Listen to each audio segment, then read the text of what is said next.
नमस्कार साथियों। टॉपिक चल रहा है हमारा ट्रांसफार्मर। तो अपन आगे पढ़ेंगे ट्रांसफार्मर क्या है भाई। और तो आपको भाई परिभाषा तो पता होगी। ट्रांसफार्मर क्या है? एक स्टैटिक डिवाइस है जो क्या करता है, वोल्टेज को एक स्थान से अन्य स्थान में क्या करता है, पहुंचाता है। उसे क्या कहते हैं अपन? ट्रांसफार्मर कहते हैं। और यह एक ऐसी मशीन है जिसमें कोई रोटेटिंग पार्ट नहीं होता है ना। तो आगे देखो भाई, अपन कोर पढ़ेंगे आज की। कोर क्या है वैसे अपन ने पढ़ लेते हैं, पर फिर एक बार अच्छे से पढ़ेंगे अपन।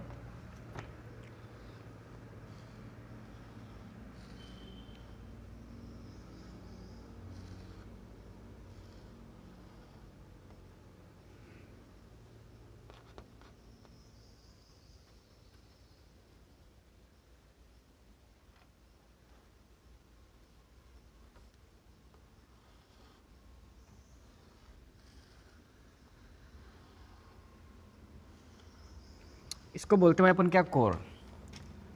यह है ट्रांसफार्मर की कोर है।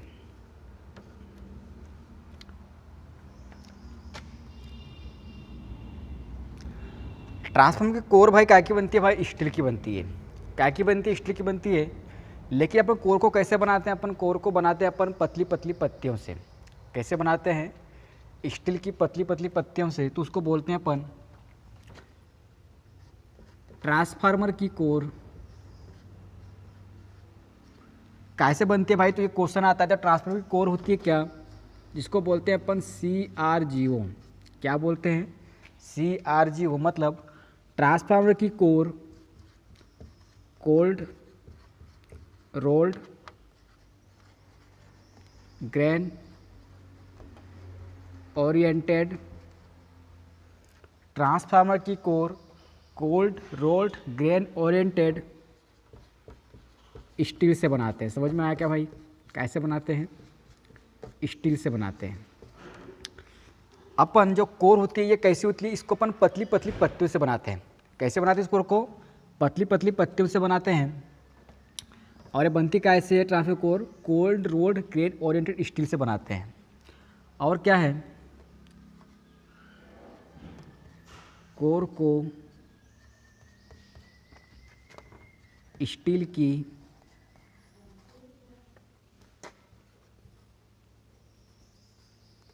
पतली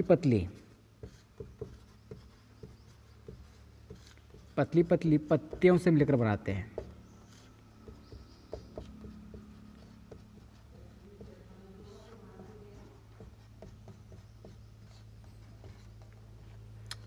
तो भाई याद रखना भाई, कभी क्वेश्चन आता है भाई, क्योंकि ट्रांसफार्मर की कोर क्या की बनती है? स्टील की, सबको पता है। लेकिन ऑप्शन में क्या आता है? ट्रांसफार्मर की core cold rolled grain oriented steel से बनती है। कैसे बनती है? Cold rolled grain oriented. इस प्रकार से ट्रांसफार्मर कोर को अपन क्या करते हैं? पतली पतली पत्तियों से मिलकर बनाते हैं। समझ में आया यहाँ तक के? अब दूसरी बात, फिर बात आती है कि ये क्वेश्चन आता है बच्चों का कि ट्रांसफार्मर की कोर क्या की बनती है? सिलिकॉन स्टील की।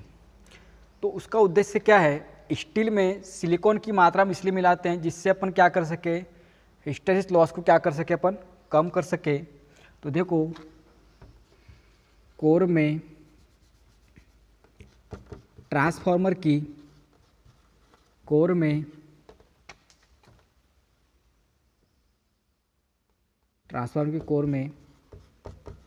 स्टील में सिलिकॉन की मात्रा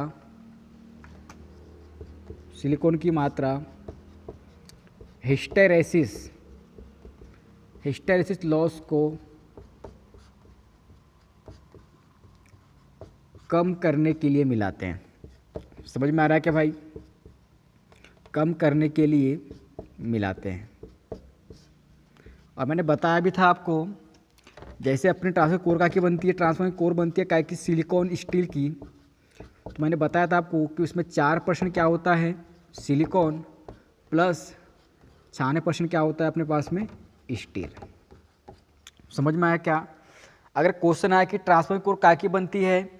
काय की बनती है? Cold rolled grain oriented steel भी ऑप्शन लगा सकते हो आप। और दूसरा क्या है? सिलिकॉन स्टील, या फिर क्या है? स्टील। सिलिकॉन अपन क्यों मिलाते हैं भाई? हिस्टैरिसीस लॉस को कम करने के लिए मिलाते हैं। तो ये होती है ट्रांसफार्मर की कोर। अब देखो भाई, ये क्या ट्रांसफार्मर कोर और यहाँ पे क्या करते हैं अपन, वाइंडिंग। यहाँ पे क्या करते हैं अपन, वाइंडिंग। ये अपने पास में क्या हो गई भाई, ये हो गई अपने पास में क्या, प्राइमरी वाइंडिंग। ये क्या हो गई, प्राइमरी वाइंडिंग।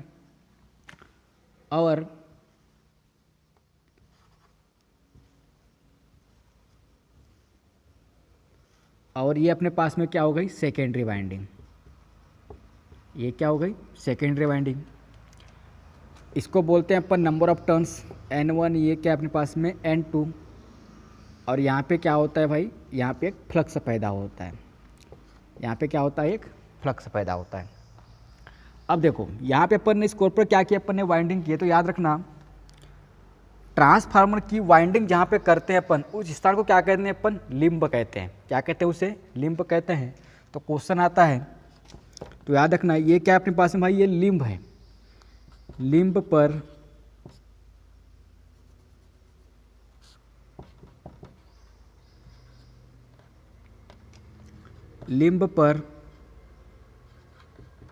लिंब पर वाइंडिंग करते हैं। समझ में आया क्या, कहाँ पर वाइंडिंग करते हैं, लिंब पर वाइंडिंग करते हैं। यहाँ तक क्लियर है क्या। ट्रांसफार्मर की कोर काय की बनी है, कोल्ड रोल्ड ग्रेन ओरिएंटेड से बनी है, स्टील से बनी है ना। ट्रांसफार्मर की कोर अपन बनाते कैसे हैं, पतली पतली पत्तियों से मिलकर बनाते हैं। कैसे बनाते हैं, पतली पतली पत्तियों से मिलकर बनाते हैं। ट्रांसफार्मर की कोर में अपन सिलिकॉन की मात्रा क्यों मिलाते हैं, लॉसेस को कम करने के लिए मिलाते हैं। किसके लिए मिलाते हैं, लॉसेस को कम करने के लिए। कौन सा लॉस, हिस्टैरिसीस लॉस। स्टील में कितना परसेंट सिलिकॉन मिलाते हैं अपन, 4% मिलाते हैं। कितना मिलाते हैं, 4%। दूसरी बात, ट्रांसफार्मर की कोर में वाइंडिंग कहाँ पर करते हैं अपन, लिंब पर करते हैं। कहाँ पर करते हैं, लिंब पर करते हैं। और याद रखना, जो ट्रांसफार्मर की कोर होती है वो कैसी होती है, लेमिनेटेड होती है। कैसी होती है, मतलब अपन बोल सकते हैं कि ट्रांसफार्मर की कोर पर, ट्रांसफार्मर की कोर लेमिनेटेड या वार्निश होती है। क्या होती है, वार्निश लगाते हैं। क्या लगाते हैं, वार्निश लगाते हैं। क्यों लगाते हैं भाई, ट्रांसफार्मर कोर में लेमिनेटेड क्यों करते हैं अपन, वार्निश लगाते हैं एडी करंट लॉस को कम करने के लिए। क्या के लिए लगाते हैं, एडी करंट लॉस को कम करने के लिए। समझ में आया क्या भाई। ट्रांसफार्मर की कोर क्या करते हैं अपन, पतली पतली पत्तियों से मिलकर बनाते हैं। इसको अपन क्या बोलते हैं, cold rolled grain oriented steel बोलते हैं ना। पतली पतली पत्ती क्यों बनाते हैं भाई, एडी करंट लॉस को कम करने के लिए। और कोर पर अपन क्या करते हैं, अपन वार्निश लगाते हैं या लेमिनेटेड करते हैं। क्यों, एडी करंट लॉस को कम करने के लिए। और स्टील में सिलिकॉन क्यों मिलाते हैं अपन, हिस्टैरिसीस लॉस को कम करने के लिए। यहाँ तक क्लियर है क्या, मिटा दूँ, हो गया भाई लिख के।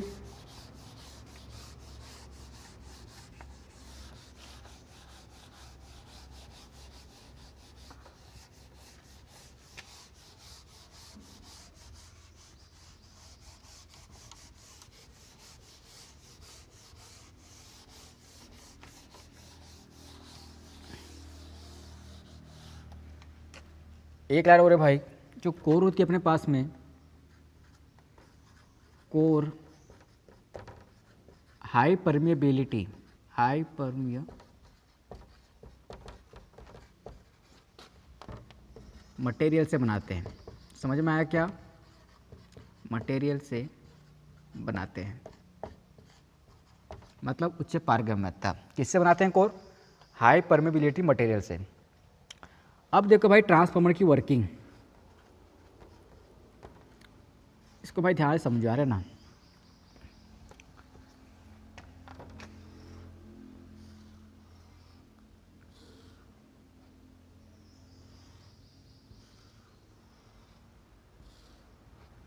देखो ये भाई मेरे पास में क्या, प्राइमरी वाइंडिंग। इसको क्या बोलते हैं अपन, प्राइमरी। भाई ध्यान से सुनना है ना इसको।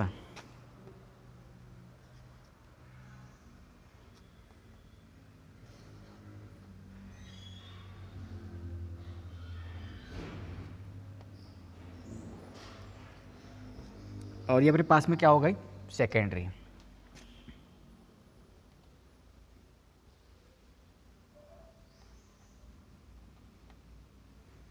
इसको बोलते हैं अपन क्या, सेकेंडरी। इसको बोलेंगे अपन प्राइमरी के टर्न, नंबर ऑफ टर्न, और इसको क्या बोलेंगे अपन, सेकेंडरी के टर्न। याद है, क्लियर है क्या? देखो सिंपल सी बात, अभी मान लो भाई कि अपनी सेकेंडरी वाइंडिंग कैसी है, ओपन है। कैसी है ये वाइंडिंग, ओपन है, इस पर कोई लोड नहीं है, इस पर कोई लोड नहीं है। तो देखो भाई, जब मैंने प्राइमरी वाइंडिंग में क्या दिया भाई, मैंने सप्लाई दिया। ध्यान समझो भाई इसको, जब हमने ट्रांसफार्मर की प्राइमरी वाइंडिंग में क्या दिया, अपन ने सप्लाई दिया, तो यहाँ पे क्या होगा भाई, करंट होगा। क्या होगा, करंट होगा। अपन ने सप्लाई दिए तो सप्लाई से ट्रांसफार्मर कोर में क्या होगा, एक फ्लक्स सेटअप होगा। क्या होगा, एक फ्लक्स सेटअप होगा। तो ये अपने पास में क्या है भाई, फ्लक्स है। ये अपने पास में क्या है, फ्लक्स है। ये क्या अपने पास में, अपने पास में ये क्या है, फ्लक्स। जब अपन ट्रांसफार्मर की प्राइमरी वाइंडिंग को सप्लाई देते हैं तो क्या होता है, ट्रांसफार्मर की कोर में क्या होता है, एक फ्लक्स उत्पन्न होता है। क्या होता है, एक फ्लक्स उत्पन्न होता है। तो देखो ध्यान से देखो भाई, जब फ्लक्स उत्पन्न होता है तो ये क्या, ट्रांसफार्मर की प्राइमरी वाइंडिंग। तो जब उस फ्लक्स से ट्रांसफार्मर की प्राइमरी वाइंडिंग में क्या होता है, एक ईएमएफ इंड्यूस्ड होता है। क्या होता है, एक वोल्टेज उत्पन्न होता है, जिसको अपन नाम देते हैं क्या भाई, इसको बोलेंगे अपन क्या, E1। इसको क्या बोलेंगे अपन, E1। समझ में आया क्या? देखो ध्यान से, जब ट्रांसफार्मर की अपन ने प्राइमरी वाइंडिंग को सप्लाई दिए तो ट्रांसफार्मर की कोर में क्या हुआ, एक फ्लक्स उत्पन्न हुआ। उस फ्लक्स से ट्रांसफार्मर की प्राइमरी वाइंडिंग में क्या हुआ, एक ईएमएफ इंड्यूस्ड हुआ। तो अपन बोल सकते हैं ट्रांसफार्मर की प्राइमरी वाइंडिंग में, ऊपर लिख देता हूँ ना, तो ये क्या पैदा हुआ भाई, E1 पैदा हुआ। मतलब ट्रांसफार्मर की प्राइमरी वाइंडिंग में जब अपन सप्लाई देते हैं तो कोर में क्या होता है, एक फ्लक्स उत्पन्न होता है। उस कोर से ट्रांसफार्मर की प्राइमरी वाइंडिंग में क्या होता है, ट्रांसफार्मर की प्राइमरी वाइंडिंग में ईएमएफ इंड्यूस्ड होता है। क्या होता है, ईएमएफ इंड्यूस्ड होता है। ध्यान सुनो, है ना, कौन सा वाला है भाई, प्राइमरी वाइंडिंग में कौन सा वाला, E1। किसके अनुसार, फैराडे के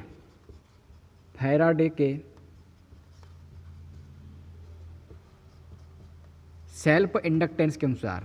किसके अनुसार, फैराडे के सेल्फ इंडक्टेंस के अनुसार। फैराडे के सेल्फ इंडक्टेंस के अनुसार। समझ में आया क्या?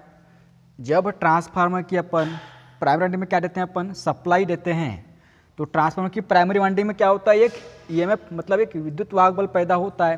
किसके कारण पैदा होता है भाई, ये पैदा होता है किसके कारण, फैराडे के सेल्फ इंडक्टेंस के कारण। किसके कारण होता है, फैराडे के सेल्फ इंडक्टेंस के अनुसार। अब देखो ईएमएफ इंड्यूस होगा कहाँ पे हुआ भैया, ट्रांसफार्मर की प्राइमरी वाइंडिंग में। उसी फ्लक्स के कारण ट्रांसफार्मर की सेकेंडरी वाइंडिंग में, उसी फ्लक्स के कारण ट्रांसफार्मर की सेकेंडरी वाइंडिंग में, सेकेंडरी वाइंडिंग में ईएमएफ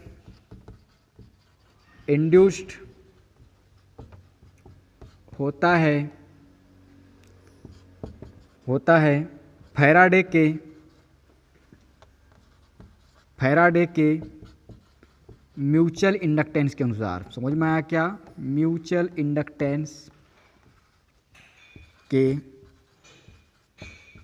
अनुसार। समझ में आ रहा है क्या? देखो भाई दोनों में अंदर है। अपन ने जब सप्लाई दी है तो कोर में क्या हुआ, एक फ्लक्स उत्पन्न हुआ। कोर में क्या है, फ्लक्स उत्पन्न हुआ। उस फ्लक्स के कारण ट्रांसफार्मर की प्राइमरी वाइंडिंग में क्या हुआ, एक विद्युत वाहक बल उत्पन्न हुआ। किसके कारण, सेल्फ इंडक्टेंस के कारण। किसके कारण, सेल्फ इंडक्टेंस के कारण। यहाँ पे एक बार याद रखना भैया, ये इसका क्या है, सप्लाई वोल्टेज है। ये मान लो सप्लाई वोल्टेज कितना है अपने पास में, 240 वोल्ट है। कितना है, 240 वोल्ट है, तो याद रखना। और यहाँ पे क्या हुआ, एक अपन सप्लाई दिए तो कोर में क्या हुआ, फ्लक्स पैदा हुआ, फ्लक्स से क्या हुआ, उसकी प्राइमरी वाइंडिंग में क्या हुआ, एक विद्युत वाहक बल पैदा हुआ। तो याद रखना भाई, ये क्वेश्चन आता है कि ट्रांसफार्मर की प्राइमरी वाइंडिंग का वोल्टेज, यहाँ का वोल्टेज सप्लाई वोल्टेज के क्या होता है, बराबर होता है। याद रहेगा इतना। तो याद रखो, ट्रांसफार्मर की प्राइमरी वाइंडिंग का वोल्टेज सप्लाई वोल्टेज के क्या होता है, सप्लाई वोल्टेज के बराबर होता है। कैसा होता है, सप्लाई वोल्टेज के बराबर होता है। समझ में आया क्या भाई, इतना ज़्यादा क्लियर है क्या। अपन जब सप्लाई दिया तो कोर में क्या हुआ, एक फ्लक्स सेटअप हुआ, उस फ्लक्स से क्या हुआ, प्राइमरी वाइंडिंग में एक ईएमएफ इंड्यूस्ड हुआ। किसके कारण, सेल्फ इंडक्टेंस के कारण। किसके कारण, फैराडे के सेल्फ इंडक्टेंस के नियमानुसार वही फ्लक्स ट्रांसफार्मर की कहाँ पे, सेकेंडरी वाइंडिंग में क्या होता है, एक ईएमएफ पैदा करता है। किसके कारण, फैराडे के म्यूचुअल इंडक्टेंस के अनुसार। और यही ट्रांसफार्मर का क्या है भाई, सिद्धांत है। सिद्धांत क्या ट्रांसफार्मर का, फैराडे का इलेक्ट्रोमैग्नेटिक म्यूचुअल इंडक्टेंस सिद्धांत। यहाँ तक क्लियर है क्या। और क्या बताया था भाई, मैंने बताया था ये जो दोनों वाइंडिंग के बीच का रेजिस्टेंस होता है वो कैसा होता है। यहाँ पे क्या पैदा हुआ, E2 क्या होता है भाई, रेजिस्टेंस का कोर का अनंत होता है। कितना होता है, अनंत। यहाँ तक क्लियर है क्या, मिटा दूँ।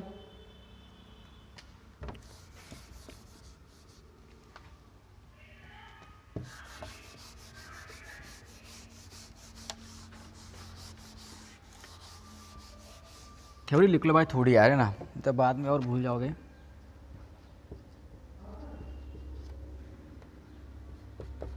ट्रांसफार्मर की प्राइमरी वाइंडिंग में सप्लाई देते हैं तो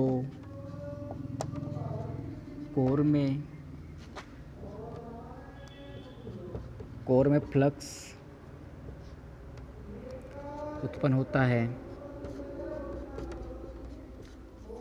सप्लाई देते हैं तो क्या होता है, कोर में फ्लक्स उत्पन्न होता है। फ्लक्स के कारण, उस फ्लक्स के कारण ट्रांसफार्मर की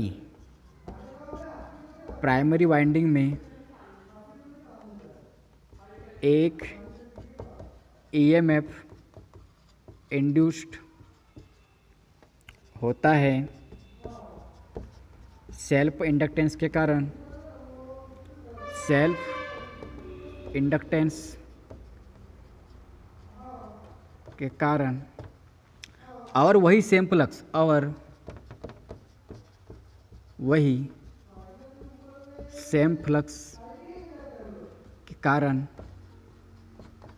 ट्रांसफार्मर की सेकेंडरी वाइंडिंग में ईएमएफ इंड्यूस्ड होता है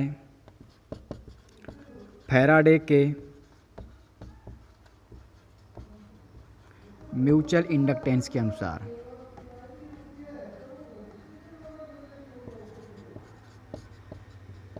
समझ में आया क्या भाई। जब अपन ने ट्रांसफार्मर की प्राइमरी को अपन ने सप्लाई दिए तो कोर में क्या हुआ, एक फ्लक्स पैदा हुआ। उस फ्लक्स के कारण ट्रांसफार्मर की प्राइमरी वाइंडिंग में क्या हुआ, एक वोल्टेज पैदा हुआ। वह वोल्टेज किसके बराबर है, सप्लाई वोल्टेज के बराबर है। और उसी फ्लक्स से ट्रांसफार्मर सेकेंडरी वाइंडिंग में क्या हुआ, एक ईएमएफ पैदा हुआ, है ना। उसी को क्या बोलते हैं अपन, ट्रांसफार्मर का म्यूचुअल इंडक्टेंस सिद्धांत। क्लियर है क्या, कुछ दिक्कत यहाँ तक के समझ में आ गया। तो भाई अगर क्लास अच्छी लगी तो क्लास को लाइक करो, शेयर करो, सब्सक्राइब करो। धन्यवाद।